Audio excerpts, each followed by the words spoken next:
Em chào anh, em tên là Nguyễn Huyền Trân, hiện tại đây là sinh viên năm nhất của trường đại học RMIT Việt Nam.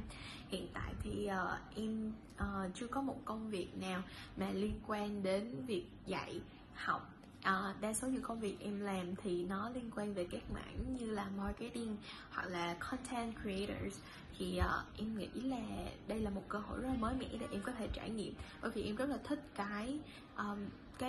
cái mô hình mới mẻ, có nghĩa là mình có thể dạy online để mà thuận tiện cho các bé nhỏ vừa học để mà tập trung hơn, và thuận tiện cho cả giáo viên dạy được dạy tại nhà, và thời gian nó sẽ rất là thuận tiện hơn.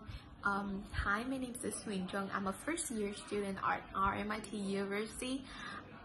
My hobbies are like talking, like communication, and writing a little bit, and also filming. I have a YouTube channel too.